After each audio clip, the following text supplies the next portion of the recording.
With the Uttar Pradesh multi-phased elections almost drawing to an end now, the big question, the million-dollar question is, will one of the largest states of India throw up a result that surprises everybody? Will the state re-elect Yogi Adityanath, or will it invest faith in the duo who have been called the Do Ladke, Akhilesh Yadav and RLD's Jayant Chaudhary? And how will the Uttar Pradesh election results, once they're announced on 10th of March, impact the larger national political dynamics? To try and understand all of these issues at stake and a lot of the issues that are not spoken about during campaigns, I'm joined here by Jayant Chaudhary of the Rashtriya Lokdal, and I am also joined by several young voters, students, job aspirants who will, of course, put in their issues to Jayant. Jayant, thank you so much for agreeing to speak to us.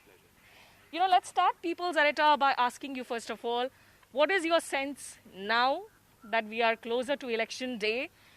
Do you see your coalition being able to really make a mark? Absolutely. I think we've gained from strength to strength as the campaign went on. 5 phases of the election, people have voted. There are only 2 more rounds of polls left. And I think every subsequent round that has gone by, the feedback we are getting is that our cadres are very motivated. Voters who want to vote for change are coming out in numbers, whereas the incumbent is facing difficulty. Their cadre is completely demotivated. Therefore, their voting percentages are coming out lower. So that augurs well, and also the traditional sort of vote banks, the role of caste, the role of religious polarization is at a very minimal sort of level. Is it not a part of a utopian thinking right now to say that caste is not going to play a role in elections? And most of the estimates right now seem to suggest that actually the BJP has gained much grounds back, that it seems to have an edge now, towards these later phases. Maybe a couple of rounds might have been even, Stephen. Otherwise, if you look at Western UP, we've got a decisive lead, which I don't see BJP being able to make up. And as far as caste, yes, it is a part of our identity. It is easy to wish away. But you find even educated people, they move to urban centers. You can change your religion, you can change your entire life. But that identity of caste remains with you. So I'm not disagreeing with you. But all I'm saying is that this election, because it's an election which was fought on real issues by us, there was young leadership coming together. Our pitch really was perfect in that sense. And it was a very positive election for us. If you look at our rallies, you look at this sort of spirit, the emotion, it ran very high. There was a lot of excitement. And we spoke about those issues that resonated with people. That's why I'm saying the traditional vote banks, based on caste, I think people rose above that and voted.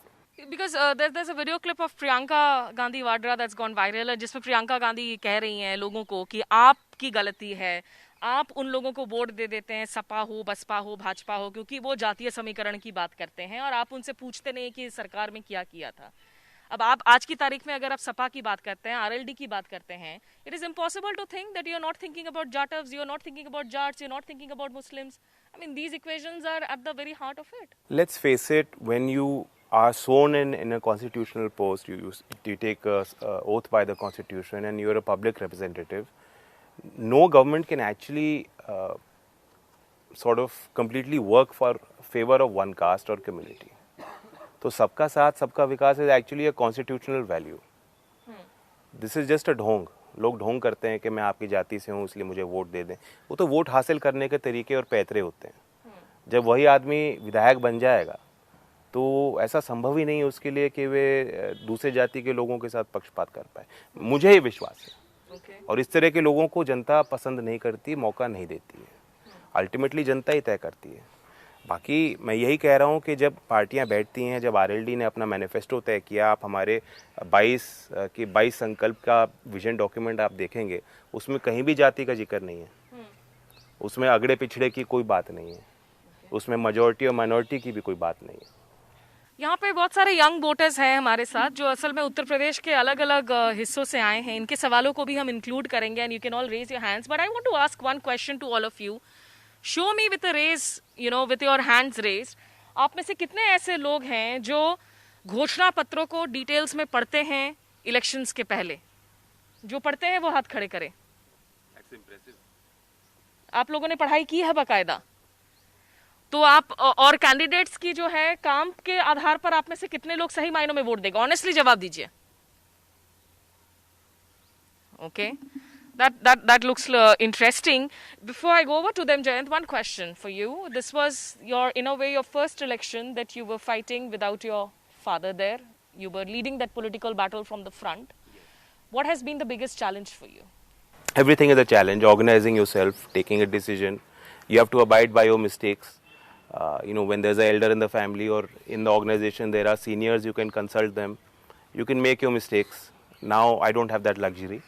And in a sense, it's also that it gives you confidence. It gives that sense of responsibility on your shoulder, gives you, a lot of energy also.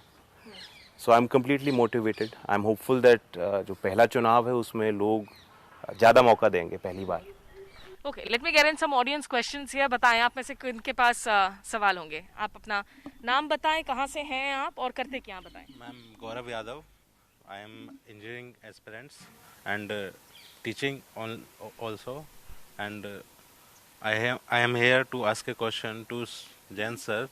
Sir, in UP there is a problem for BTech student. In junior engineering exam, BTech candidate are not allowed. In junior engineering exam, on all other state allow.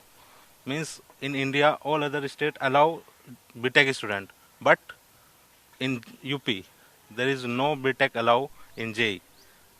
What is your take? आप उत्तर प्रदेश के ही हैं? Yeah. कहाँ से हैं?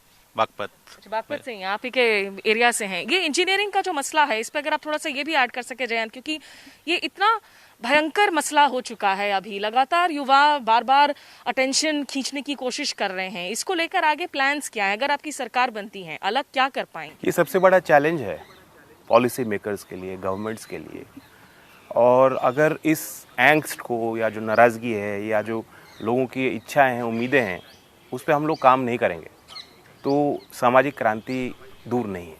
हमने देखा उत्तर प्रदेश और बिहार में आंदोलन हुआ, लोगों को भनक नहीं लगी, अपने आप स्वतः लोग निकल के आए. तो नाराज़गी बहुत ज़्यादा है और वह नाराज़गी समय समय पे जाहिर होती है. हमें और सरकार में बैठे लोगों की आंखें खुल जानी चाहिए. जो विशेष इन्होंने बात कही है इंजीनियरिंग स्टूडेंट्स को लेकर, मैं यही कहूँगा. Chaudhary Ajit Singh ji was also IIT Kharagpur engineer. Akhilesh ji is also an engineer. So कुछ तो एक साइंटिफिक माइंड है और पब्लिक पॉलिसी में ज़रूरी है कि एजुकेटेड अच्छे लोग जो यूथ को समझ सकते हैं, उनकी भावनाओं को समझ सकते हैं, उन्हें मौका मिले. यूपी में सच्चाई, कड़वी सच्चाई ये है कि जब कोई भर्ती निकलती है तो भर्ती नौकरी देने के लिए नहीं निकलती, वो दिखाने के लिए निकलती है कि हमने भर्ती निकाली है. असल में नौकरी किसी को देनी नहीं है. ये तमाम जो शर्तें बनाई जाती हैं इसलिए बनाई जाती हैं कि या तो वो भर्ती फंस जाए या जो उसके अभ्यर्थी हैं उनको मौका ही ना मिले और कोर्ट में मामला लंबित चला जाए. ठीक है, तो इसमें आपसे सवाल लेना चाहेंगे हम. बताइए, आपका नाम बताइए, आप कहाँ से आए हैं और करते क्या हैं आप? जी, मेरा नाम आदित्य दुबे है और मैं हूँ तो ऐसे झारखंड से, लेकिन मैं ग्रेटर नोएडा कॉन्स्टिट्यूंसी में ही मेरा कॉलेज है. मैं कानून का छात्र हूँ और अभी 3rd ईयर में मैं पढ़ाई कर रहा हूँ और साथ ही साथ युवा हल्ला बोल से भी जुड़ा हुआ हूँ.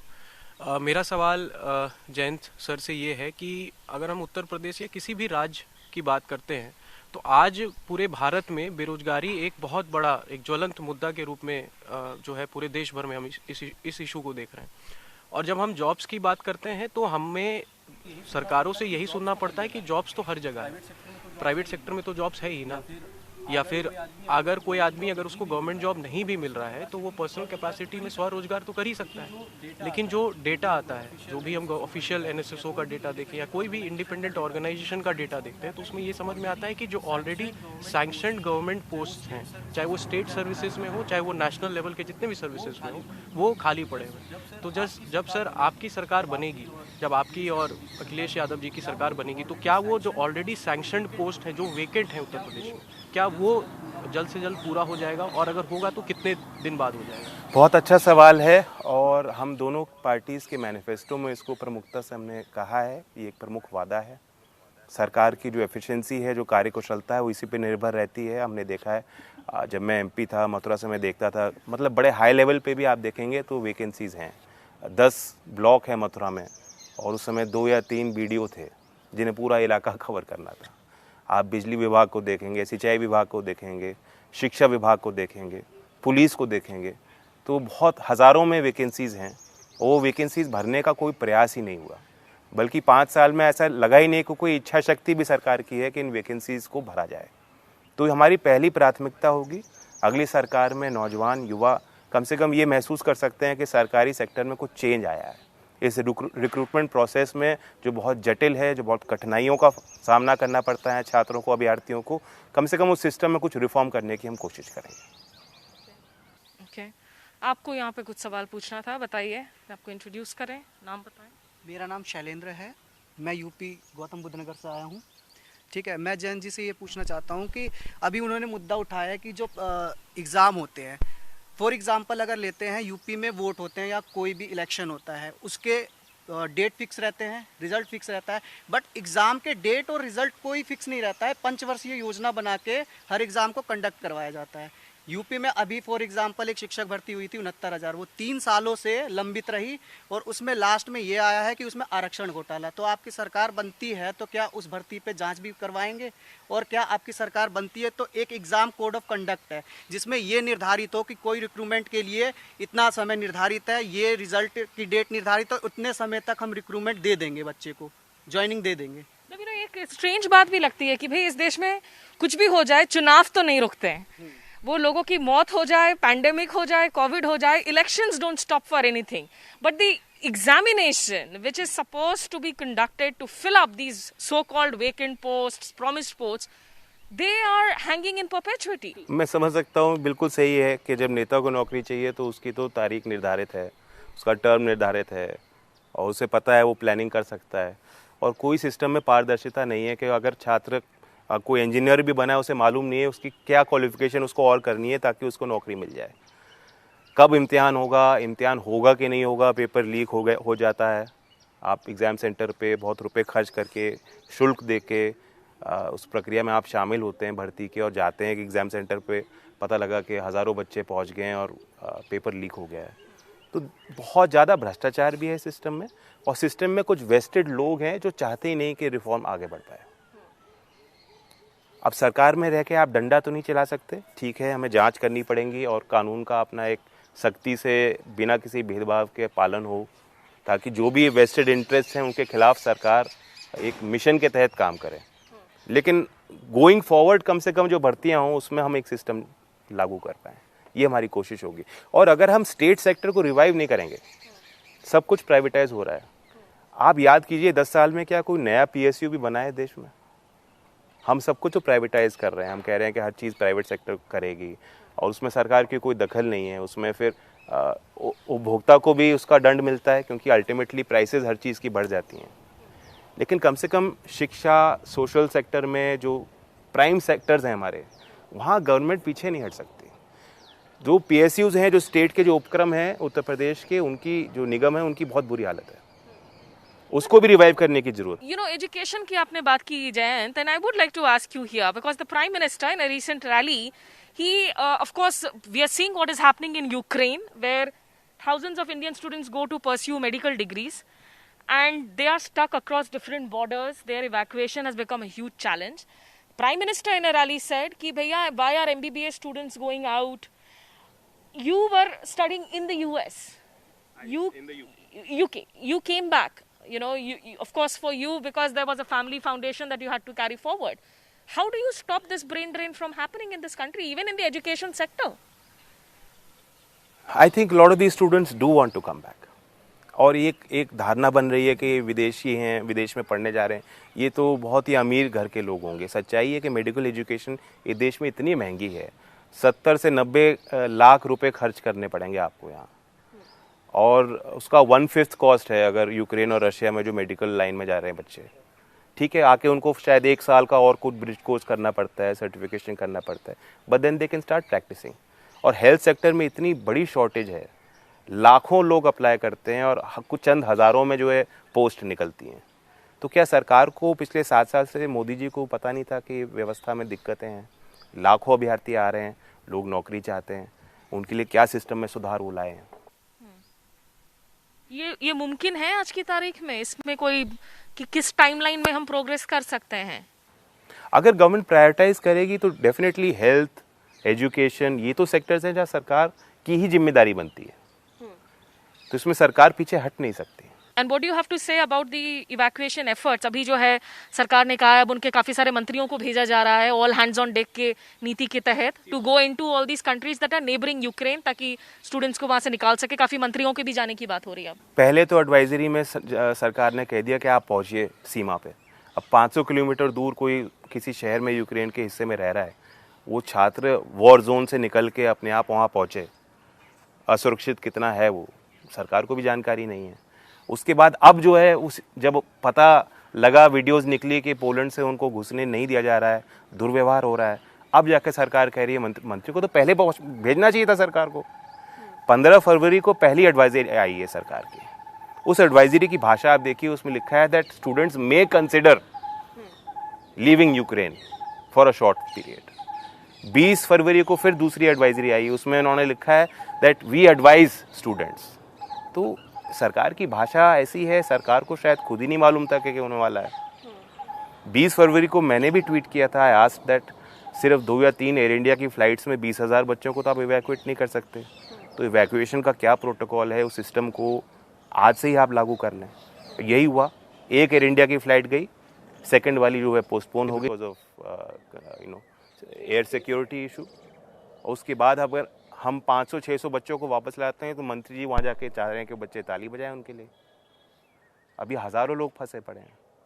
तो जो कुछ भी है सरकार है अच्छा कर रही है। ऑपरेशन गंगा लॉन्च किया है, जितनी वो चुनावी भाषणों में इसकी बात कर रहे हैं, यूक्रेन का जिक्र कर रहे हैं, अगर उतना ध्यान सरकार ने लिया होता तो आज ये स्थिति उत्पन्न नहीं होती। Are you worried? Given India's stance at the Security Council in favor of Russia, we have not called them that this is a military invasion, aggression, that this could backfire for us in terms of the other Ukrainian forces on the border. We have to see it's a delicate issue. India का जब भी कोई diplomatic stand होता है ऐसे कोई international conflict में, we have tried to remain independent and we also remain non aligned, that's a historical stance. But हमें ये देखना है कि हमारे इंडिया कंट्री का सेल्फ इंटरेस्ट कहाँ है। आपके रशिया के साथ कुछ रिश्ते हैं, डिफेंस की आपकी इंटरडिपेंडेंसी है, और एग्रीकल्चर में भी एक बहुत बड़ा मार्केट है जो मतलब ट्रेड का बहुत बड़ा पहलू है, और साथ साथ आपके एनर्जी नीड्स को लेकर भी रशिया एक ऐसा कंट्री है जिसको आप एंटेगनाइज नहीं कर सकते।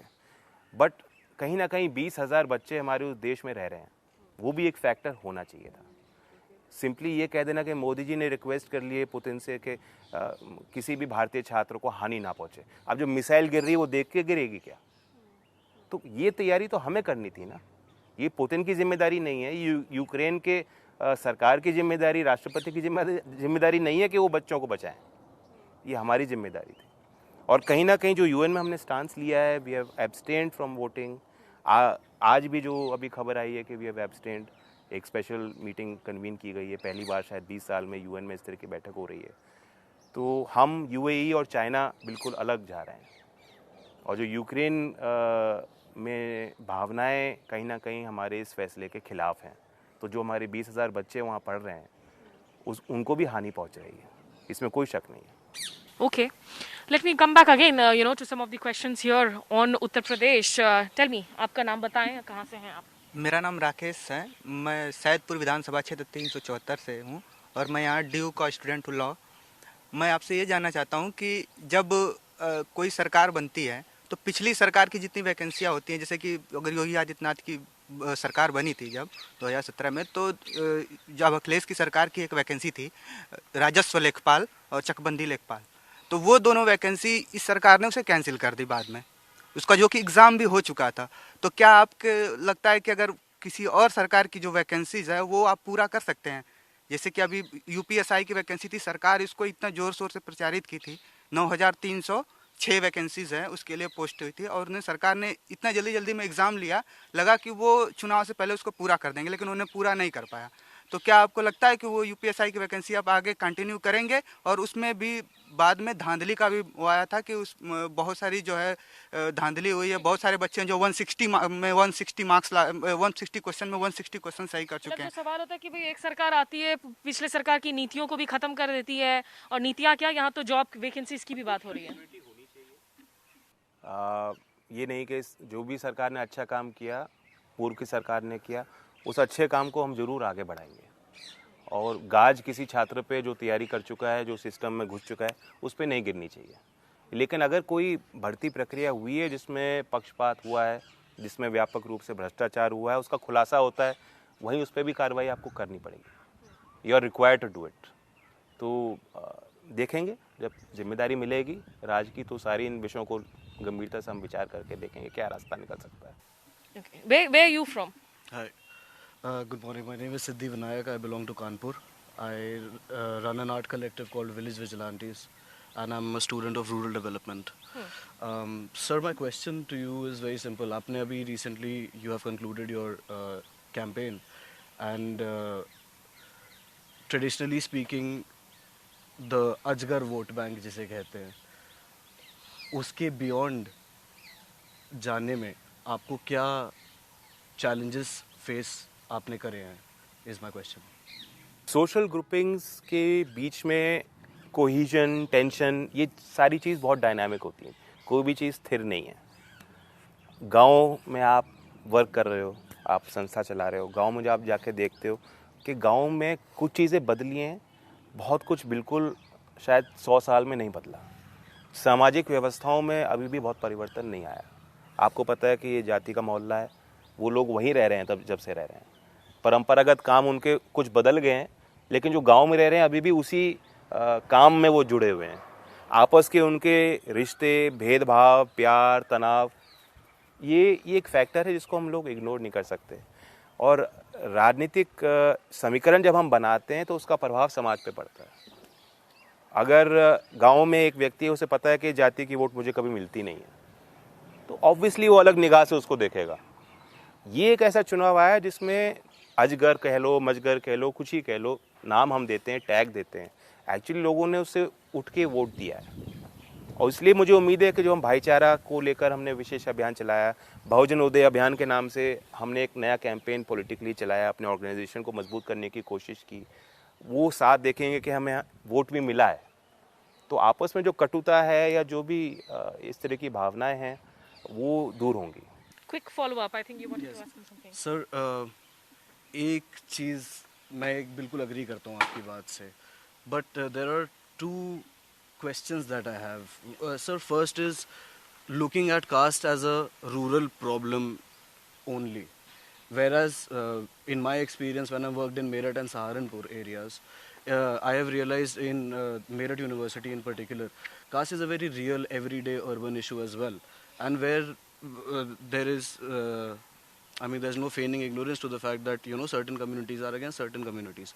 Which is the reason why I feel, and which is my second question, कि non-Yadav OBCs and at the same time penetration into non-Jatav SC/ST community must prove to have a lot of challenges for you. So what are those challenges, if you could help me out? So first thing is communication. As a political organization, are you communicating? Do you have a cadre? Do you have workers who are actively going out, reaching out to those communities or not? We have tried to address that gap. I agree there was a gap there. You use certain terms, non-Jatav, वैसी, ऐसा नहीं है, जाटव समाज का भी vote मिला है. We've given a lot of Jatav candidates. From Hapad, who is a very senior MLA, he's from Jatav community. From Baldev in Mathura, SC seat, again Jatav community. So you can't ignore any community, but you have to be mindful that yes, this is real, caste is real. And I agree with you that it's not simply a rural problem. In fact, you see कि जब lawyers के भी चुनाव होते हैं, bar association के भी चुनाव होते हैं, यूनिवर्सिटी में चुनाव होते हैं, तो उसी आधार पे लड़े जाते हैं. सबसे पहला मार्कर ये होता है कि मैं अपने जाति के आदमी को पकड़ूं, ढूंढूं. फिर शायद होता है मैं अपने ज़िले के आदमी को पकड़ूं. तो ये एक सोशल तरीका है, समाज का है, हिस्सा है. इसे बदलने में तो सदियां लग गई, शायद कई वर्ष और लगेंगे. But I am hopeful. Chaudhary Charan Singh जी की एक कोशिश थी, वो अंतर्जातीय विवाह को बढ़ावा देते थे, मेरे खुद के परिवार में है, I would encourage everyone, because फिर परिवार की आंखें खुलती हैं, जो भी अलग कल्चरल प्रैक्टिसेस हैं उस पर आप एक्सपोज होते हो, धीमे धीमे चीज़ें बदलती हैं। It's a very interesting point. You have a question here. Tell us your name. मेरा नाम उत्सव है, मैं अंबेडकर नगर जिला उत्तर प्रदेश का रहने वाला हूँ और यहाँ पे मैं शिक्षक भर्ती का तैयारी करता हूँ। मेरा एक क्वेश्चन है कि कल आपने ट्वीट किया था पढ़ाई कमाई दवाई और सिंचाई का मुद्दे पे, तो आपका विजन क्या है पढ़ाई कमाई दवाई के इशू को लेकर?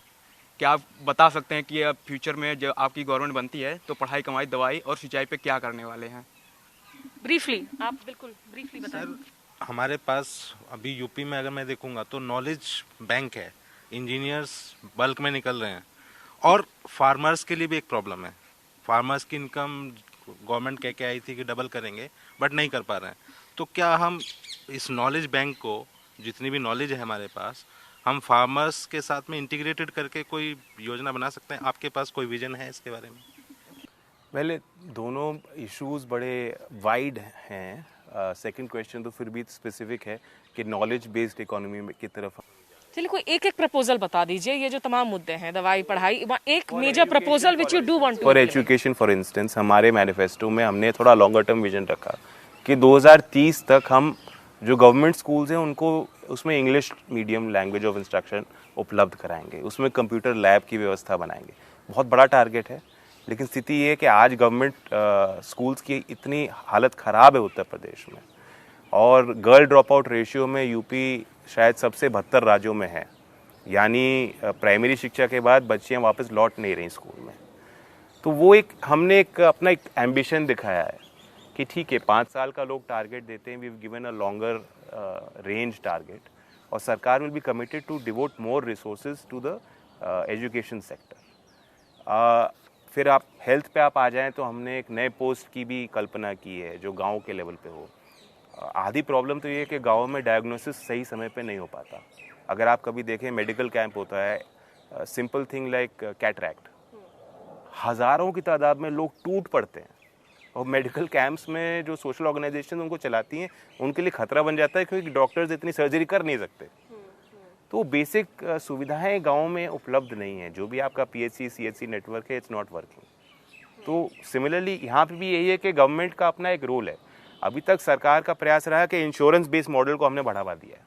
केंद्र सरकार ने कहा कि हम जो है सबको इंश्योरेंस दे देंगे, लेकिन अगर हम हॉस्पिटल के इंफ्रास्ट्रक्चर पे हम इन्वेस्ट नहीं करेंगे, जो मैन पावर की कमी है, जो HR की प्रॉब्लम है, उसको हम एड्रेस नहीं करेंगे तो कोई इसमें समाधान नहीं होना। किसान देश की रीढ़ है, इतना बड़ा किसान आंदोलन हुआ, लोगों की भावनाएं जुड़ी, उसमें बढ़ चढ़ कर हमने हिस्सा लिया। शायद इसलिए इतना बड़ा मैंडेट आज हमारे पक्ष में आ रहा है कि किसानों का जो इकोनॉमिक डिस्ट्रेस है उसे दूर करने के लिए सरकार ने कोई काम नहीं किया। वादे बहुत किए, सॉइल हेल्थ कार्ड से, फसल बीमा योजना से किसी किसान की आय नहीं बढ़ने वाली है।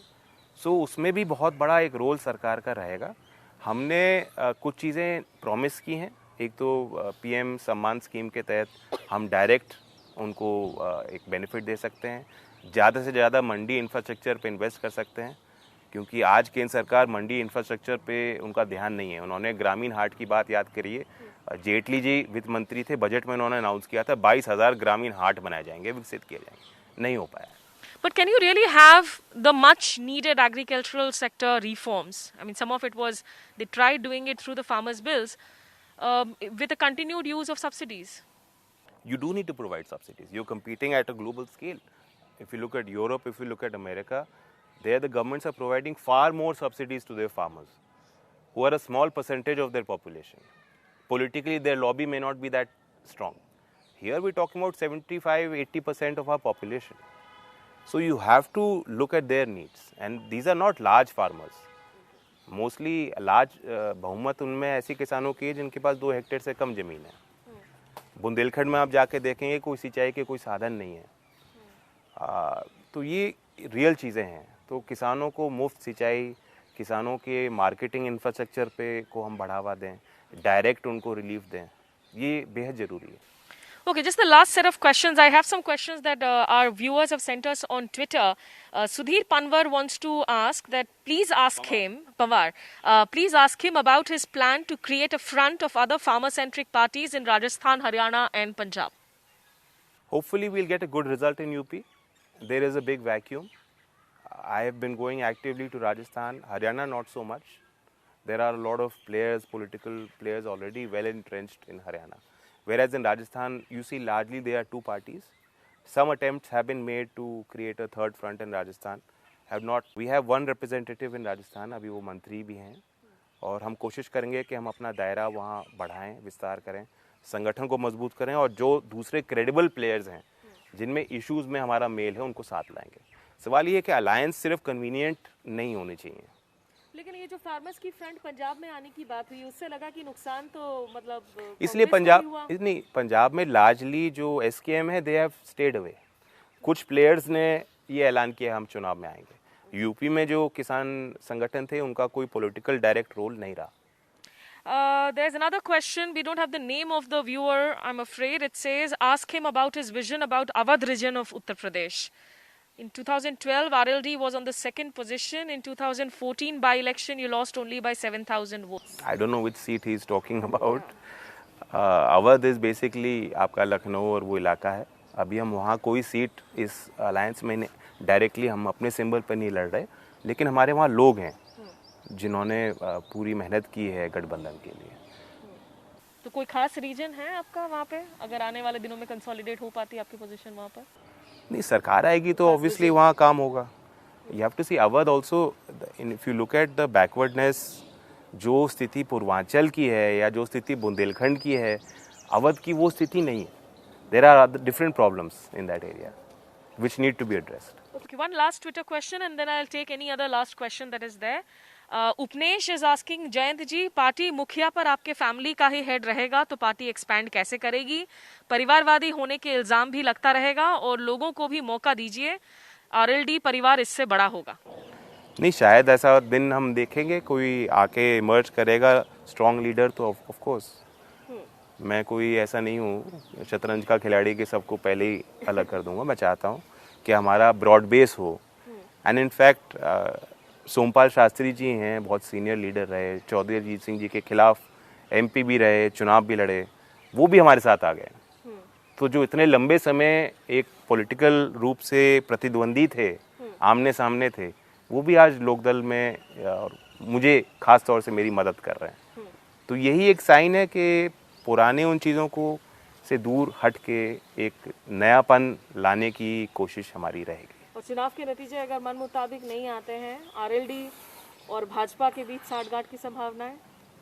उस पर तो कई चीज़ मैं पहले बोल चुका हूँ जो काफ़ी वायरल हुई हैं. एंड बेसिकली हमें हल्के में नहीं लिया जाए. हमारे इश्यूज़ को लेकर हमारा कमिटमेंट है, उन इश्यूज़ को पे काम होना चाहिए. वही मैंने मैसेजिंग किया कि आप उन किसानों की सोचिए. 700 किसान परिवारों के लिए केंद्र सरकार को सोचना चाहिए. मेरी इतनी चिंता सरकार ना करे. तो जब वो पोजीशनिंग है और आप देख रहे हैं क्या हुआ है, स्टेट गवर्नमेंट ने लखीमपुर के उन परिवारों को न्याय दिलाने के लिए कोई प्रयास नहीं किया. जब अपील करना था वो स्टेट गवर्नमेंट को करना चाहिए था. परिवार के लोग मजबूर होकर वो सुप्रीम कोर्ट में जा रहे हैं, बेल का विरोध कर रहे हैं. ये राज्य सरकार की जिम्मेदारी थी. कहीं ना कहीं एक आरोप लगेगा फिर सरकार पे कि आप एक पार्टी बन गए हो, आप पक्षपात कर रहे हो, क्योंकि आप ही के मंत्री हैं और आपके करीबी हैं. इसलिए योगी जी नहीं चाहते, मोदी जी नहीं चाहते कि उन्हें दंड मिले. तो ऐसी परिस्थिति में बीजेपी के साथ जो हम लोग लगातार उन परिवारों के साथ खड़े हैं, वकालत करते आए, किसानों की बात कर रहे हैं, हम कैसे अपनी बात बदल? No, but in politics they say never. You know, politics makes for strange bedfellows. Congress के एक से बढ़कर एक जो धाकड़, द यंग टर्क्स, फैमिलीज जिनकी पूरी लेगेसी रही है, उन्होंने भी आखिर कैंप बदल लिए, काफी लोग चले. There has to be some core which you cannot shift away from. कहीं तो लक्ष्मण रेखा खींचनी चाहिए. तो ये लक्ष्मण रेखा है जहाँ तक बीजेपी के ये साथ मेरे लिए भी है, लोगों के लिए भी है.